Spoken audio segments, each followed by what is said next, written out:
Every yield gain, every disease-resistant variety, and every stress-tolerant crop we rely on today is the result of a breeder's hard work years before it reaches your field. For decades in Canada, much of that work was supported by public breeding programs and research infrastructure. But as those programs evolve, the responsibility for sustaining innovation increasingly shifting toward private breeding programs, seed growers, and industry partners working together in new ways. In today's episode of LabLink, we're going to talk about what that shift means for the future of Canadian crop development. I'm joined today by Sarah Foster, president of 2020 Seed Labs, and Greg Stamp of Stamp Seeds. Sarah recently wrote about strengthening Canada's variety development pipeline through private sector innovation, and Greg brings the perspective of a very successful seed grower working directly within that system. Sarah, Greg, welcome to LabLink. Thanks for having me. Thank you, Tanya. Wonderful to be here. Greg, I would love to start with you. You've spoken before about the idea that everyone has a role to play in supporting Canada's breeding system. And you recently wrote in an article, and I quote, "As farmers, we must take responsibility for the genetics we rely on today and the innovation we will need tomorrow," which I love that quote. So from the perspective of a seed grower, where do you see the biggest pressure points right now? Who wrote that? Was that really me? It's you, yes. Well, it's very challenging because as we're kind of stuck in the middle a little bit. So as a seed grower, the things that I see coming down the pipeline are that there's less breeding happening, less crossing happening, programs thinning down or closing down. And I just see that long term, we're going to have less access to genetics and options to solve problems on our farms if we aren't investing in these programs. But I'm not just talking about investing, just general whatever. I would like to see, reward for providing genetics that farmers can use and a more competitive marketplace. My challenge is I don't think we have a competitive breeding marketplace in Canada right now. We're getting funding that goes to general programs or specific, programs, but you're kind of picking winners and losers when that happens. So I think there needs to be a little bit of a change and then a realization by farmers as well that we have to pay for the genetics we're using. And by doing that, we're going to actually make a better future for our farms.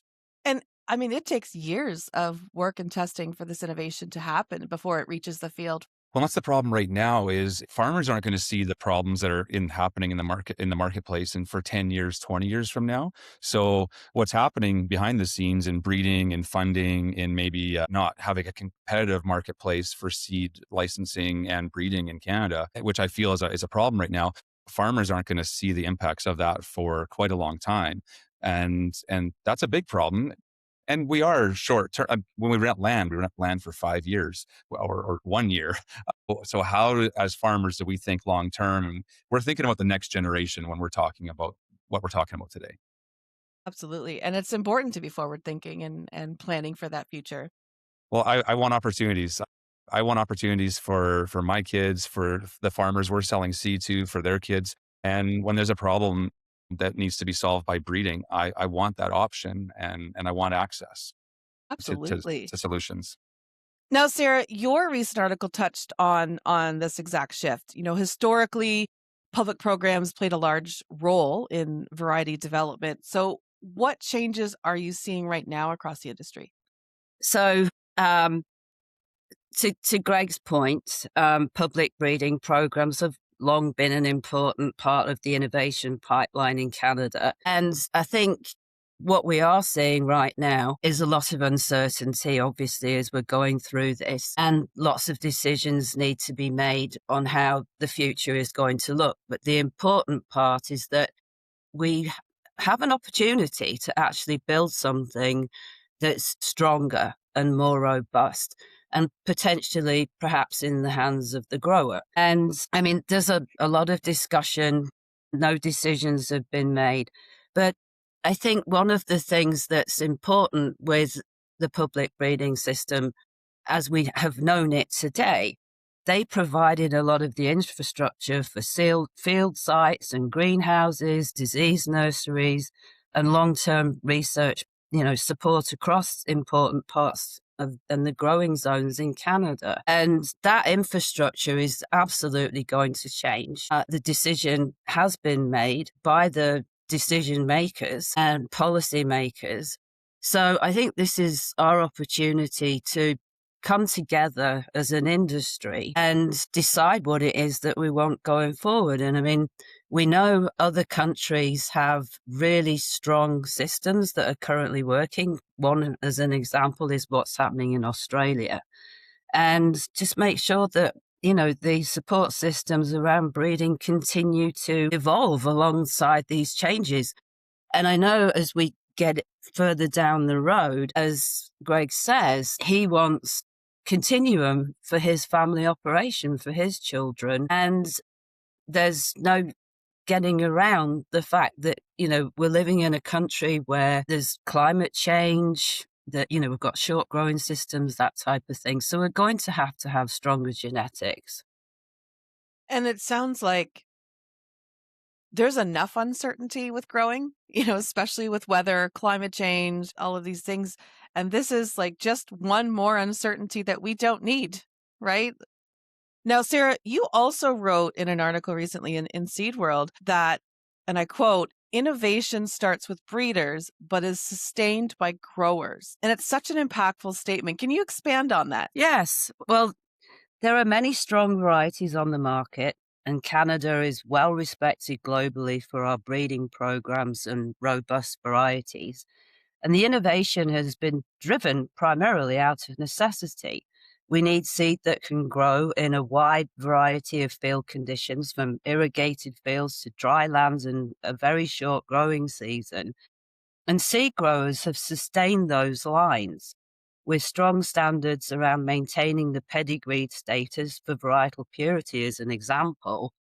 And in addition, the seed has to meet certain germination and physical purity criteria, depending on the pedigree or the grade. And we're also known as the pedigreed system, has been around for years and has been overseen by the Canadian Seed Growers Association.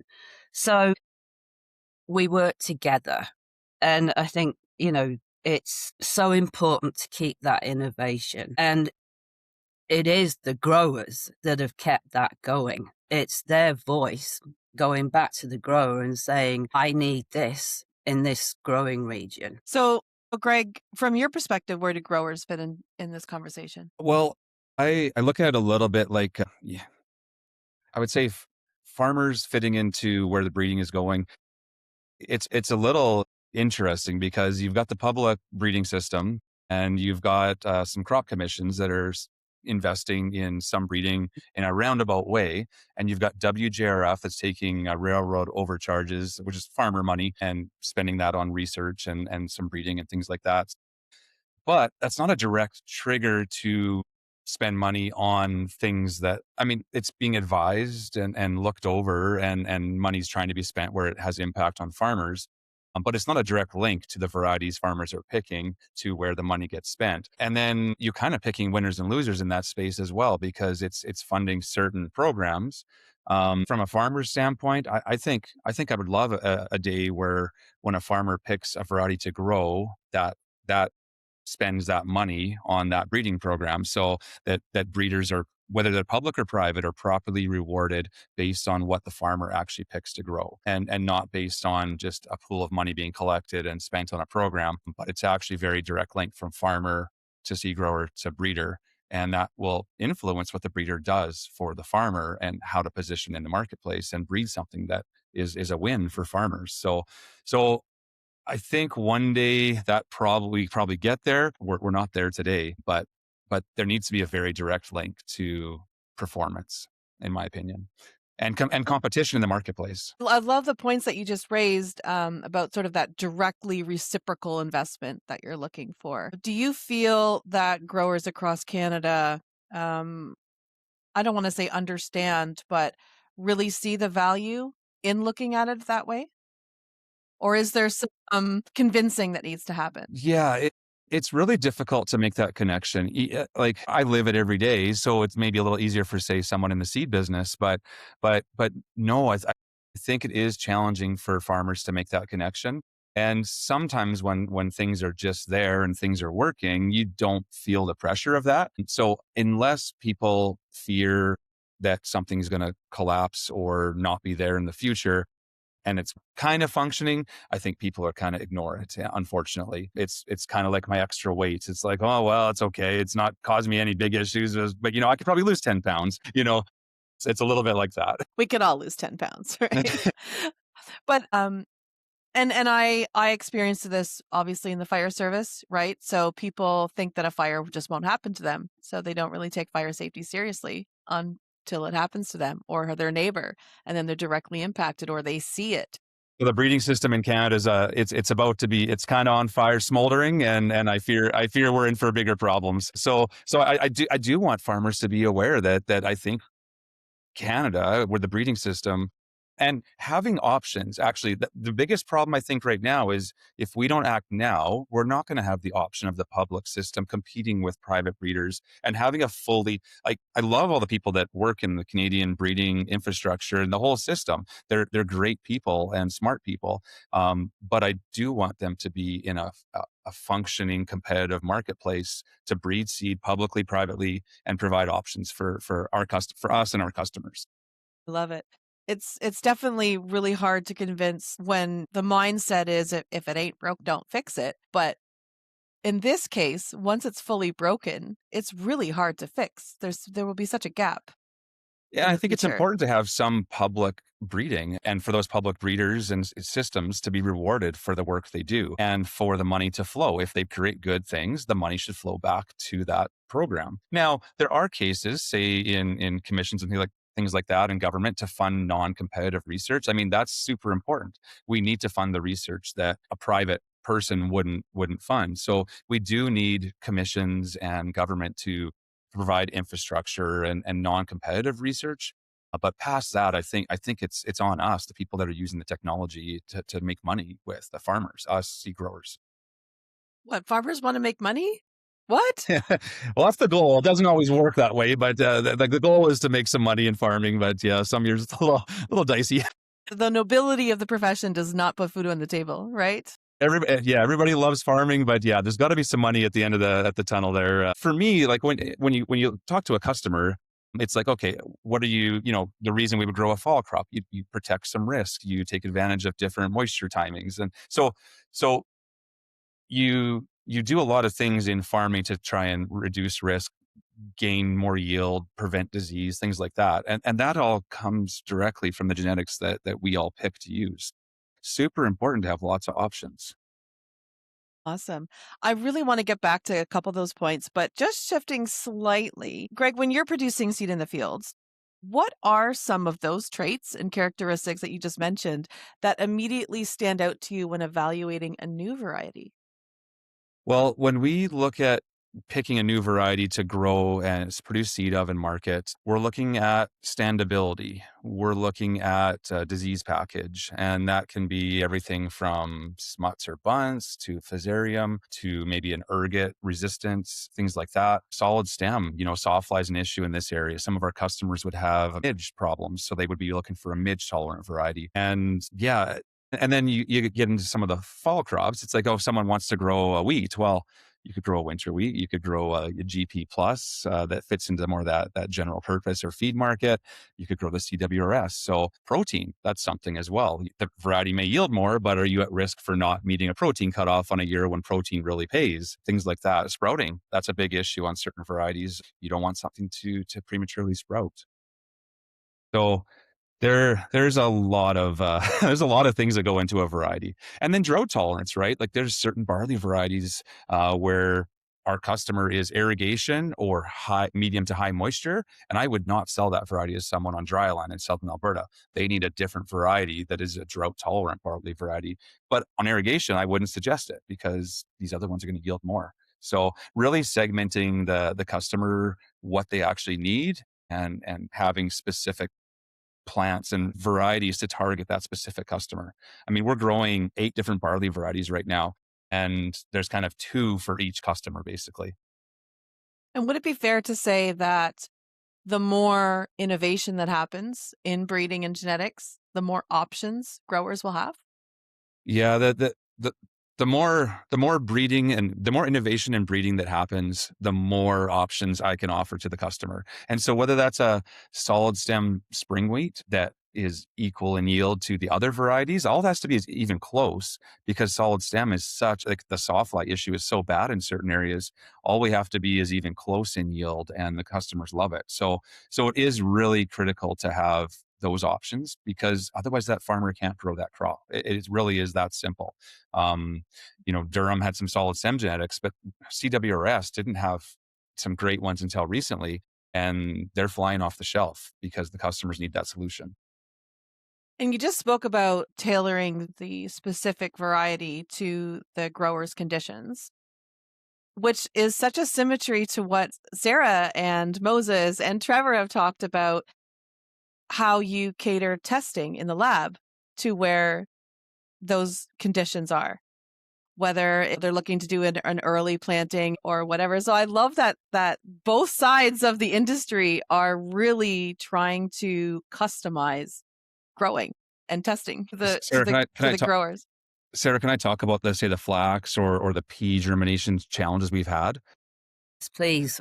Yeah. So I've been working with Sarah 2020 on some germination testing and some challenges we've had with that, where you get abnormals in pulse crops like peas and faba beans, and if we grow them in the field, everything comes and produces a normal plant. But out of the lab, you get different things happening, and challenging, abnormals and germinations, which aren't really true when it actually hits the customer's field. So we're getting some weird things happening. So we're trying to work through some of those with Sarah, which she can elaborate on, including things like flax, where the germination is better and so the performance to the customer isn't impacted, but the certain standards through the lab are showing something different than what we're seeing in the field. So maybe, Sarah, do you want to elaborate on that? Absolutely. And I'm glad you brought that up, Greg. So this is one of the things I've really enjoyed about working with you, is that we've been able to chat, about how these results impact you. And it's made us look really closely at some of our testing procedures, which we have a standard around here through CFIA. And so, we're often able to tap into a couple of different methods that can often show different results. But we're also finding that some of these test methods are no longer applicable. They're outdated. And we're looking towards the International Seed Testing Association for some of their methods. And so let's just take the peas, for example. This has been going on for a very, very long time, where we take a germination at 7 days, and that's where we're supposed to cut off and say, we're finished. It's reached its maximum germination potential. But in theory and in reality, it hasn't, because peas are capable of doing a lot more if they're left on. So this is where we're extending test periods and also taking samples to the greenhouse, and we're able to grow them out for much longer. And to Greg's point, exactly that happens. We see a very big difference, and it's quite a disparity between the result we've got in the lab under our registered official seed testing as opposed to what's happening in the greenhouse. So obviously we've had to close that gap, and it's being discussed now with CFIA, and there is a committee that's working on making those improvements. So I do hope that we will see something happen very quickly, because not all labs are doing it, and don't have the option of being able to say perhaps extend a test or even use a greenhouse for that matter. And it's the same with the flax as well.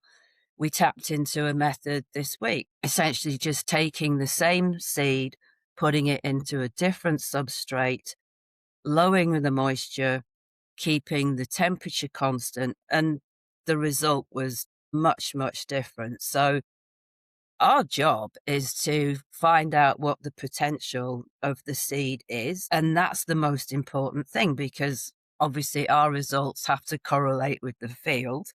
And we know that getting a good result and something that we have confidence is obviously very important. And there's huge value behind getting the test right.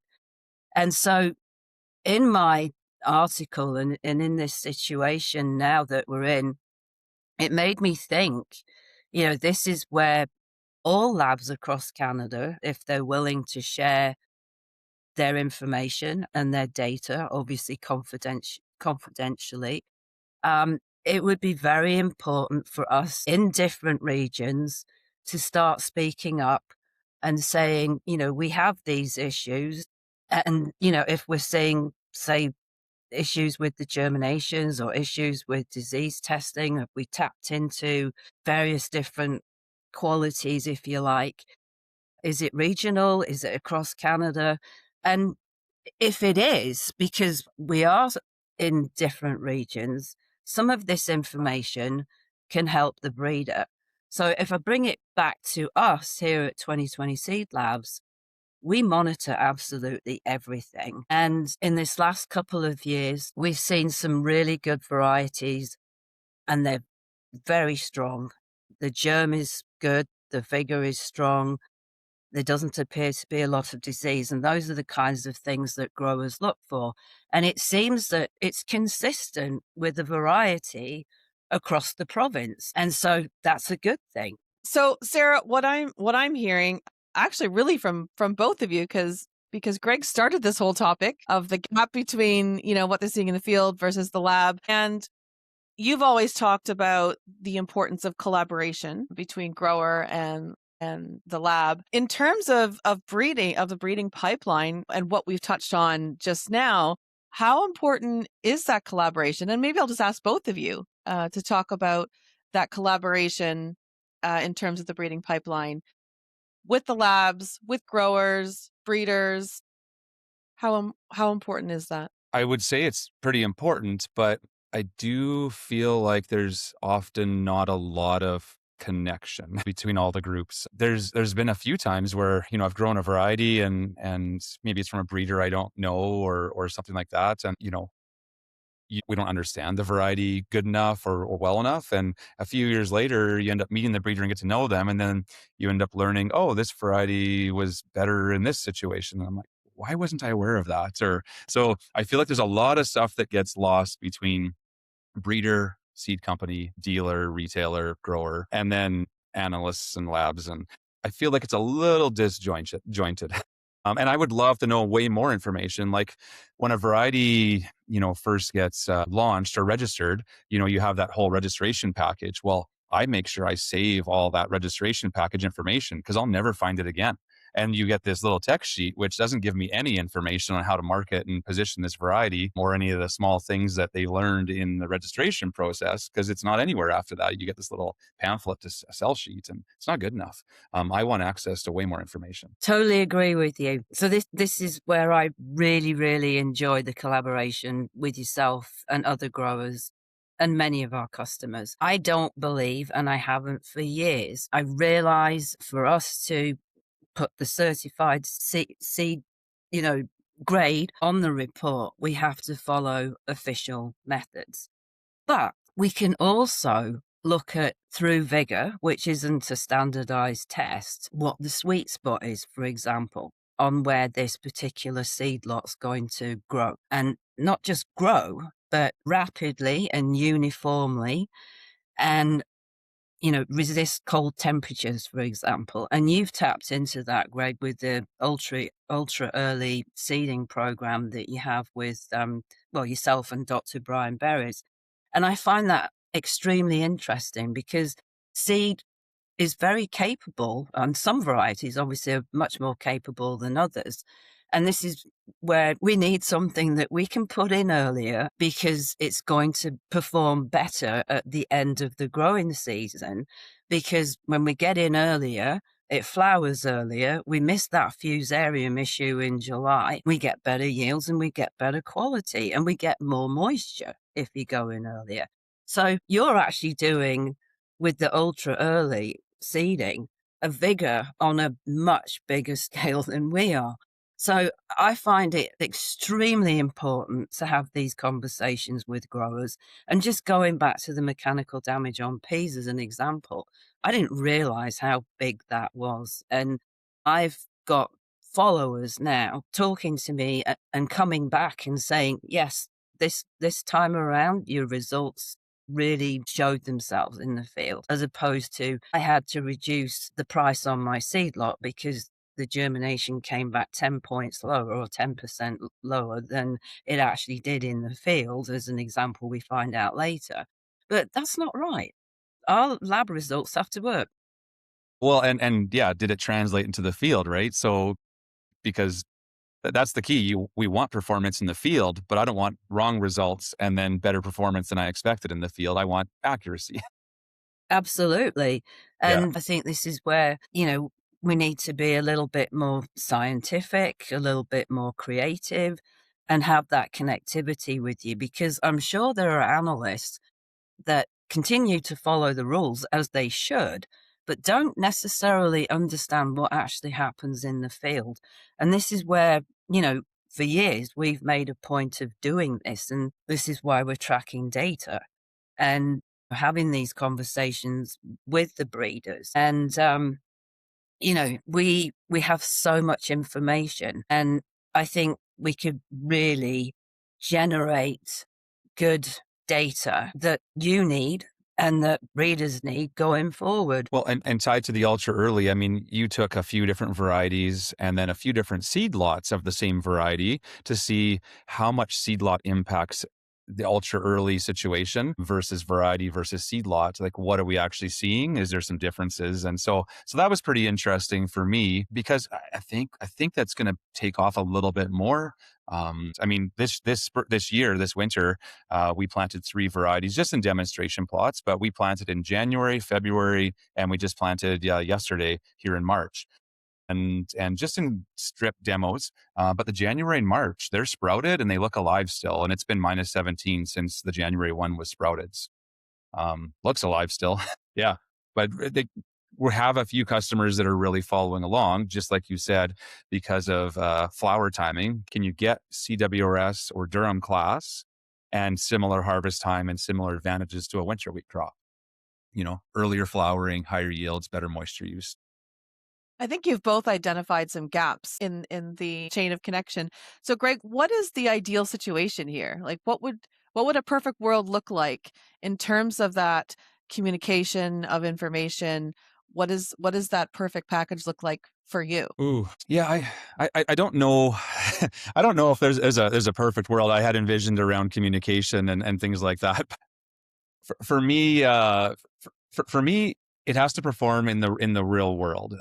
So I need to understand the variety that is being proposed is one that I pick up and grow, but I need to know how that works in the real world. And so really around that communication, I guess one challenge we've had is something comes out of the registration system and the variety looks like it's X% of this and all these things, and then we grow it on our farm and it performs completely differently than what we expected or what was kind of shown in the registration system. Now, year to year, things are going to be different. I mean, that's for sure. But we've started doing a field, farmers sized demonstration strips of varieties. And it's helped us to pick varieties to add to our lineup fast and kick varieties out before we even launch the variety to our customers. So we learned so much through that. But we're managing it, I think, differently than the registration system is managing varieties. So we're on irrigation. We're dryland and irrigation. So we farm in both ways and our customers are similar for the most part. On irrigation, we're using higher plant populations than some of these varieties are being looked at before we see them. We're using fungicides, PGRs, so we're using a bit of a different management style, but that's how our customers are farming. That's how we're farming and we're getting different results. So there's certain varieties that don't look good in regional variety trials or registration data that do really well. And the opposite happens as well. So we really had to take it upon ourselves to get way more information so that we could pick and market and supply varieties in a better way. And what about you, Sarah? Where do you see the gaps? Gosh, I think, as I've already said, and we're working on it now because we've identified it, I think some of our methods are outdated. And this is where we are looking to the International Seed Testing Association. They've got a much bigger scientific community that we can draw on and they have committees that deal with, different sectors, if you like. So everything from purity all the way to advanced technology with AI. So I think, we need more information. We've gone for more information because things have changed. There's definitely been a shift for whatever reason it is. And the seed that at least we're testing, for the most part, it does absolutely perfectly well. But depending on climate conditions, that changes. And I mean, it's been exceptional this year because we've come off a 6-year, really poor harvest conditions, dry conditions, and seed weights weren't there. The quality wasn't what it could be. But some varieties stood out. And then this year we've had much better growing conditions, which you would think would overall obviously made a huge impact. And we've seen probably more 100% germinations this year than ever before. And, vigor has been very, very good. But there's been pockets where you wouldn't expect something to slide like it has, and it has. And, we monitor that. And then you find out after the seeds had a chance to rest, for example, and this is something that we may have to look at going forward, is maybe there's a shift towards when, final testing should be done. But once seeds rested, it has the ability to really demonstrate how well it can actually perform under a wide range of conditions. And so the vigor numbers can change 3 months after it's, been harvested, just simply because it's needed to mature.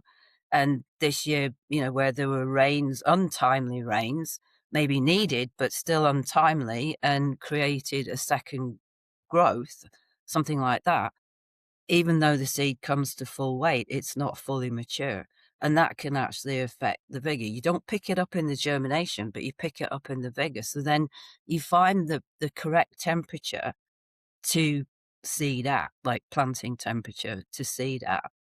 So we're stepping out of, the traditional and being a bit more research orientated. And I think that's something that I've wanted to see for growers. It's not one size fits all kind of thing. So getting back to, we talked earlier and Greg touched on this about long-term thinking and thinking ahead, especially in terms of innovation. So if we look ahead, say 10 years, what would success look like for Canada's variety development system? To me, success in variety development in Canada would be the funds when you buy a variety, when you grow a variety, those funds travel back to support the breeding institution that created that product. I think there's nothing more says success than when someone uses your product and the funds flow back to the person that spent the money to create that product. So to me, that's success. And having options, having multiple options to pick from so that not all your eggs are in one basket. What about you, Sarah? What does success look like to you in 10 years' time for that variety development system? Well, I think from my perspective, we need to continue pushing for better technologies. I think we need to start looking more seriously, as we are with AI. I would love to see some sort of X-ray types imaging system that can look at internal structures of seed before it's ever germinated, as an example, and that come in through advanced technologies, through the International Seed Testing Association. We can be doing so much more than what we are doing right now. And I think we're starting to do this as a modern seed testing laboratory. We have to step outside of what we have been doing, and we need to be more connected with our clients, understand what's important to them, and not only that, just understand the regions where the seed is being grown and how that might impact quality and performance under some of our testing regimes. So I think really coming together, working together, and continuing this conversation every day with as many people as we possibly can. So it sounds like Greg wants a direct ROI system for innovation and breeding, and Sarah wants a seed MRI machine to make sure that, we can diagnose the seed to perfection, the 100% accuracy. I love it. I You, love that. you wouldn't believe how many people we talked to that like germinated their whatever in their office window or whatever. And I'm like, send it to a real lab. Is that It's still not the same. happening? We hear about it once in a while. Yeah. Yeah. With some customers. My Yeah. gosh. Yeah. I think Trevor touched on this, or maybe it was Moses. I think both of them actually touched on this on previous LabLink podcasts about the DIY testing. Yeah. And yeah, there's so many YouTube videos out there on DIY germination tests. And I'm just looking at it and just going, dear. Leave that for junior high science class, and let's send it to professionals for some professional testing. Yeah. There's reasons we have doctors for our bodies, right? Yeah. And labs to do testing. We don't DIY, any of those types of tests. So just kind of jumping around a little bit, Greg, your article that we touched on earlier also stated, and I love the article. It was such a golden piece, and we'll definitely for our YouTube viewers include the link to that article. I really want people to read it. But you said in that article, if we transition to a system where breeding functions as a competitive business, it will attract global investment and provide farmers with more options.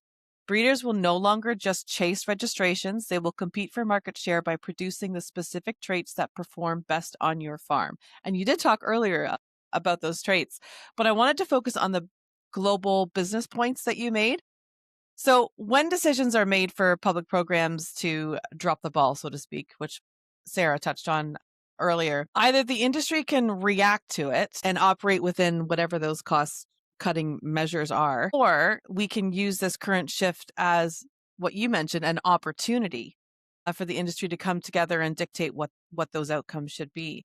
So, what are your thoughts on the potential of that competitive landscape if growers and breeders go all in on that investment in innovation? Ooh. Yeah. I think it could be very good for the public system, but it's a bit up to farmers to say yes, we're all in. Because when I look at the public system in Canada, if we made that a business and it could compete with any of the global competitors in the marketplace, and I would love for that because then it's going to be a strong system. So so if I could wave the magic wand, I would say, let's make the public system competitive and generate revenue to fund and support itself in breeding. Non-competitive, maybe the government commissions have that still needs a place. There still needs funding for that. But in the business of breeding, let's make it competitive. And I think when you make it competitive, there's funds flowing into the breeding system that supports it and its staff and its work, and you will attract competition that will bring traits, and it raises everybody up. It makes everyone compete in the marketplace, and everyone's bringing traits and genetics that will solve problems on our farms, create more yield, solve some drought tolerant, whatever it is, get us farmers ready for the next challenge that lies in Canadian agriculture. And when I talk to people that work for multinationals or things like that, they're like, well, we can invest money in this marketplace in South America or in this area. So why would we invest in Canada, who's a smaller marketplace, and the return on investment is maybe not there, is so far away. So how do we allocate funds? Well, if the Canadian marketplace looked a little more attractive, people would invest more money. Is what I'm hearing, and I understand it too. Like their money is mobile. Why would they invest it here? Let's make it attractive for people to invest money in Canada, and at the same time, let's make our public system as good, or not as good. They're good. It's just let's make them as competitive from a funding standpoint as they should be. What needs to happen to get us to that point? Do more growers and breeders need to join the conversation? What needs to happen to get us there? I think us as farmers need to decide, should we be paying for the genetics we use on every acre every year? So I'm not telling people they should, but I'm going to ask the question, does it make sense that if you grow a variety on that acre, should the value that like someone created that. So where's the money coming from to create that? So if there's a new variety that comes out in 5 years, it's amazing. Should everybody pay so much an acre for access to that variety? It's happening a little bit in certain VUA situations or certified seed only situations. So it's kind of happening in small ways. But as an industry, as farmers, if we're equally paying per acre for access to good genetics, I think it creates a stronger system and provides access for us to even better products in the future. Now, that's a big ask. Some people like that's a bit of a controversial statement because people will probably be like, oh, that's terrible, Greg. We like what we're doing right now. But I will ask, is what we're doing right now sustainable? And I would suggest it's not. But it's a little bit of a controversial take in some circles. What are the challenges that make it controversial? Is it just a monetary challenge or is it an entire belief mindset system? Yeah, I think it's back to that challenging thing about that is if people don't feel like the system is at risk or they feel like things are kind of working, then why would they change or why would people pay for something that they can kind of get for not really free, but it kind of feels a little bit like it. So why would they pay more for something that they feel like they can access new varieties coming out every once in a while? And I would say we can do better, and if we keep doing this the same way, we're not going to have a public system to generate genetics for us as farmers. So I think us as farmers can create a better system to support us 10 years from now ourselves. It sounds like turning the clock back to when co-ops were co-ops, right? And how that all started. And basically it was just everybody coming together and with a common goal. Yeah, we're kind of doing that, but it's kind of created a non-competitive marketplace actually. So because if you do something that's amazing, you should be rewarded for it. If people are willing to spend their money on something that you created. But we have to have a marketplace that is open for investment and is attractive for investors. And currently, if we keep just going along and nothing changes, I think we're not going to have a public system creating varieties for us long term. And we'll have a marketplace that doesn't function as good as it should if we had public and private both in the same marketplace. So for the growers that are listening and you have, pun intended, planted the seed in their mind that this is a good thing, who leads this charge? How do they get involved? How does this happen? Well, I think the seed industry, I think the breeding industry all knows there's a big problem, but it's just I think it's convincing farmers the house is on fire. I think like that is the problem right now.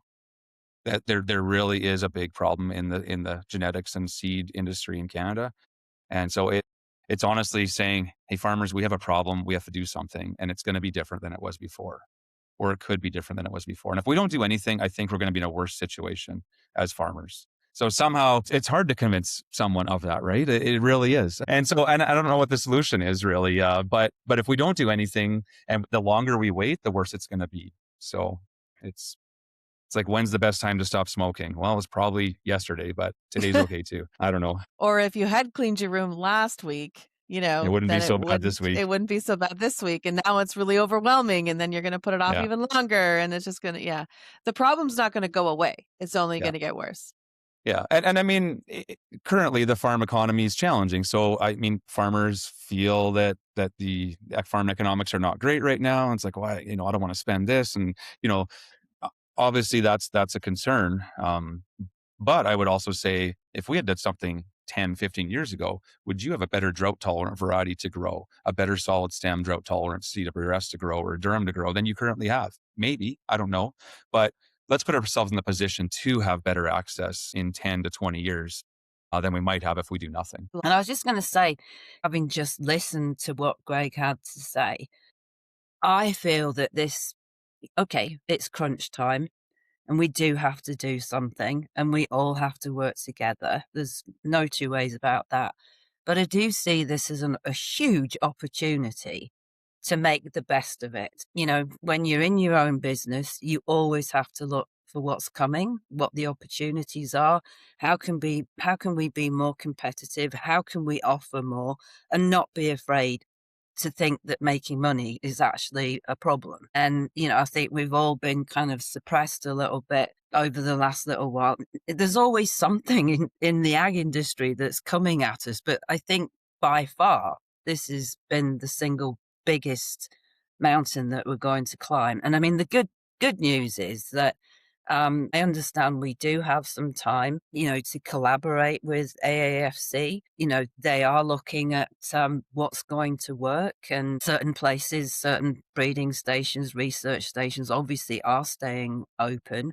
And I think they've recognized that they too have to be nimble. And let's face it, we've known this has been coming, and we just didn't know when. I don't know that we were quite ready for it, but that's one thing about us in this industry, we're resilient. And I'll ask this of both of you, and you can take your turns from your respective perspective. So from the lab's perspective, from the grower's perspective, what is one key takeaway that you want listeners to walk away with listening to this podcast today? I think we all have to provide value to our customer. So whether that's the breeders, the seed grower, retailer, seed labs, I think we'd all agree we have to provide value and a service to the customer that they are willing to pay for, that they're happy with. So I think in whatever we do, in whatever any of us do, it's got to provide some value. And so that farmer, who may have to pay for something, or say in the instance of a hybrid fall rye, is there value in buying that hybrid fall rye? And if so, the farmer will buy it. And so I think we have to look, how do we create that value for all of our customers, whether you're a breeder, seed grower, retailer, seed lab. And what about you, Sarah? What's your big key takeaway that you want listeners to walk away with? I agree with Greg. I think it is about value. It's about getting better information, more meaningful information. And if that's obtaining it through, having these conversations with growers across Canada, then that's what I would like to see, is that currently it's a very competitive space for seed testing in Canada, and it's not all equal. And that's one thing that, I mean, obviously, you have to have some sort of competitive advantage if it isn't equal. But what I'm getting at is, I think we need almost to go back to the bench and look at what's important. And we need more modernization for sure around what we're doing with seed testing. And that will come. That will come, because we're very fortunate to have, as I said before, the International Seed Testing Association and their rules and their guidelines and their committees and their scientists to rely on. Love it. Sarah, what is going on at 2020? Is there any news that you can share with us? Anything that we should look forward to in the future? Well, You did just have an yes. expansion, right, of a lab? Oh, yes, in Winnipeg. Absolutely. We did. We've increased our space and efficiency with our walk-in germination chambers, and it was well overdue. We do a lot of large seeded crop kinds there, so they take up a lot of space, and it's going to give us a lot more opportunity to do more with things like the mechanical damage in soybeans and peas and pulses in general. Now, Greg, stamp seeds, anything new? What can we look forward to? Any announcements? Any exciting things happening other than your social media, which we'll provide links to? No more river plunges in my near futures. Yeah, so I think from Stamp Seeds, some big things would be, we're going to host a couple summer tours. So to look at our ultra early seeding, it's going to be on June 23rd. We're going to have Dr. Brian Barris come out, and we're going to look at the ultra early rate compared next to our winter crop demo plots, and then compared to our spring crop demo plots. So we'll get a real feel for how they survived or didn't survive.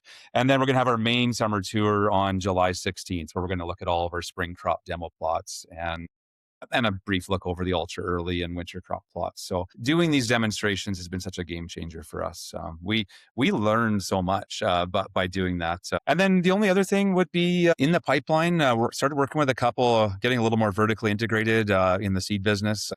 We're going to be licensing 3 different barley varieties, actually.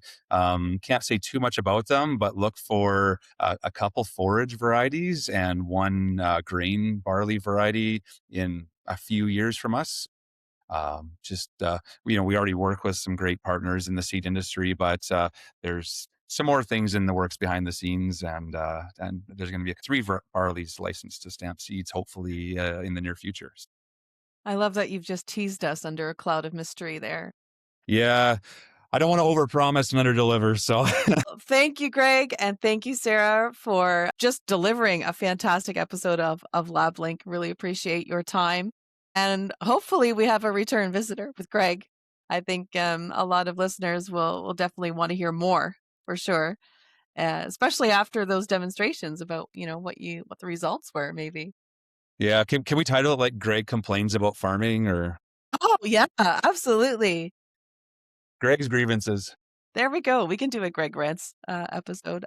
Absolutely. So thank you very, very much, both of you, for your time today. And thank you to all of our listeners for tuning into LabLink, the podcast that helps you learn while you grow.